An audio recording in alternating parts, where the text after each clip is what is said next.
Hey, what's up everyone? My name is Nick and thank you for following Spotted Dog Yoga and Sup's YouTube channel. If you're not already, hit subscribe and tap the alert bell so that you know when we go live or when we put out new videos so that you can keep developing your yoga practice at home with us.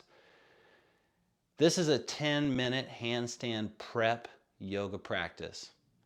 And essentially what we're going to be focusing on in this video is the importance of keeping your hands, your feet, and your core active. If you keep those three parts of your body active when working on getting into a handstand, then you increase your chances of holding your handstand. And when you are holding your handstand, you give yourself the ability to powerfully expand further in your handstand.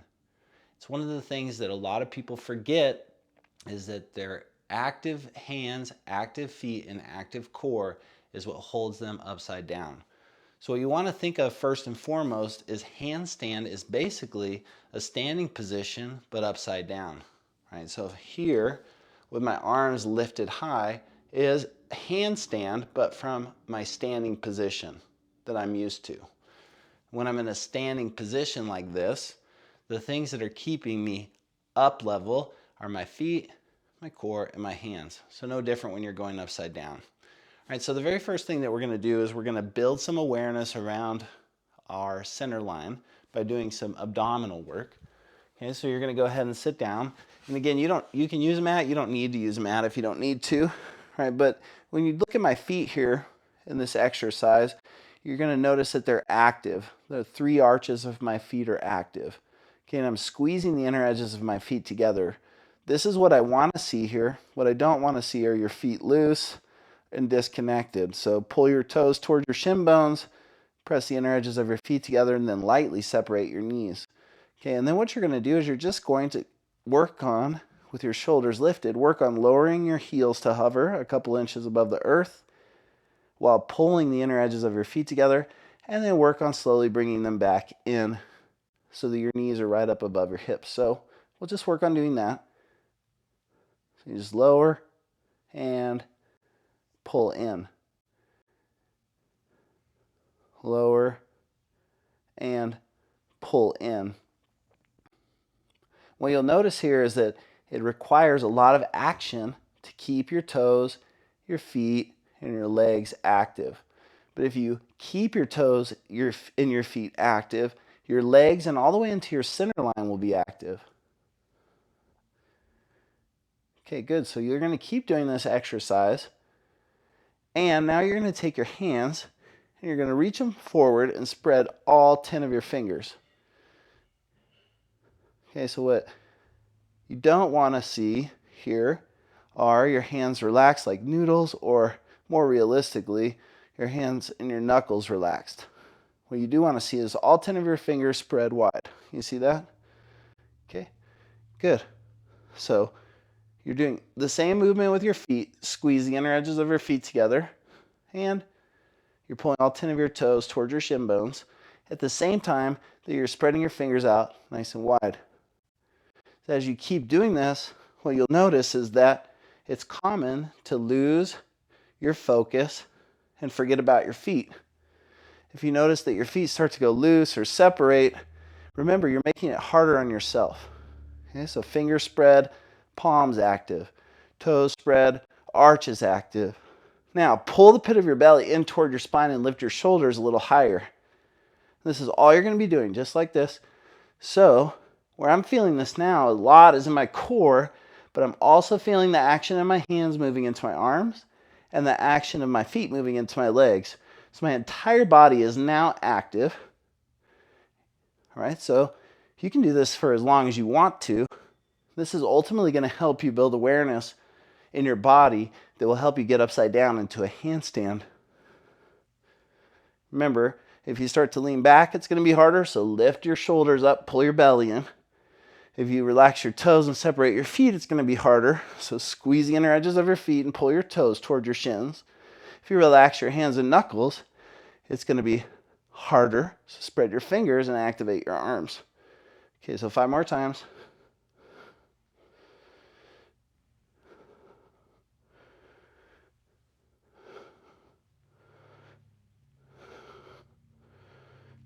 Okay, and then when you're done with your 5th, go ahead and come on up to a seated position. All right, so right now you should be feeling some heat throughout your body. I know that I'm feeling some heat. Okay, I'm feeling action in my arms from the workout that I just did just by spreading my fingers. I'm feeling action in my legs from the work that I did in my legs or my feet. And I'm feeling action in my torso because of what I did in my core. Okay, so now what you're gonna do is you're gonna put that action into a handstand motion. Right, so you're gonna start with a shortened downward facing dog. And I'll show you in a second. And what you're gonna do is little tiny leapfrog hops. Now the objective here is not to go all the way up and hold it. I'll show you what that looks like in a bit. But the objective here is to, again, focus on keeping your hands, your feet, and your core active. When you start to add movement in, when you start to add layers in, what happens is people forget about the basic things. So you have to constantly come back to the basics, which in this video and in doing a handstand at any time is the action in your hands, your feet, and your core. Okay, so first watch, and then we'll try it together. You're gonna plant your hands down, and you're gonna take your downward dog, but shorten your downward dog. I'm gonna do a little angle here for you. Okay, and then you're gonna bring the inner edges of your feet together, much like we did in the core exercise we were working on, and lift all 10 of your toes. And then I'm gonna shorten my dog even more, press my palms down, so your knuckles aren't lifted, your knuckles are pressed down, so much that you can maybe even lift your fingertips up. And then you're gonna take a little bend, you're gonna hop. And when you hop, you're gonna work on keeping your feet together, and you're gonna push your hands down, all right? So it's a little hop, just a little one. Okay, all right, go ahead, get on your mat, and you're gonna do 10 of those. Feet together. And you'll notice that your feet wanna come apart. You'll notice that your toes wanna get loose and separate. You'll notice that your hands will wanna get weak. You'll notice that your belly wants to pop out. It takes training to do a handstand.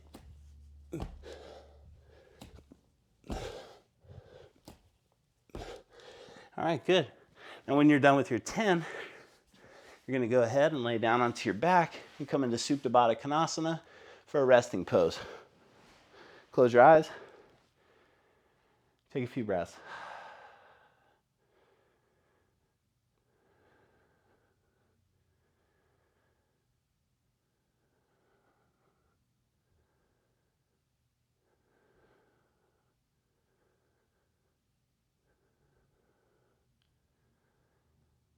Okay, good. Now bring your knees together, squeeze the inner edges of your feet together, lift your shoulders, spread your fingers, and you're gonna do 10 more of these little core reps, just as a reminder, to remind your body of what it takes. Squeeze in.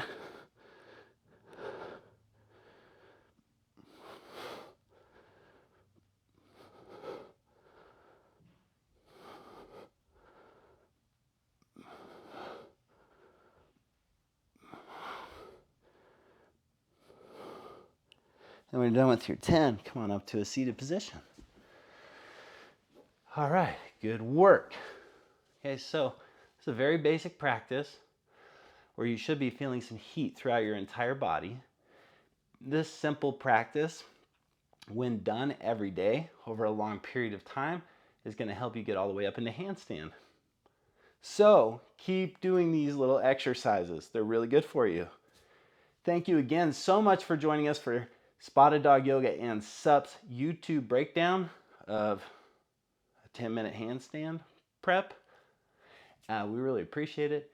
Check in for some more awesome videos like this coming soon. Peace out. Raise the roof. Handstand, raise the roof with your feet.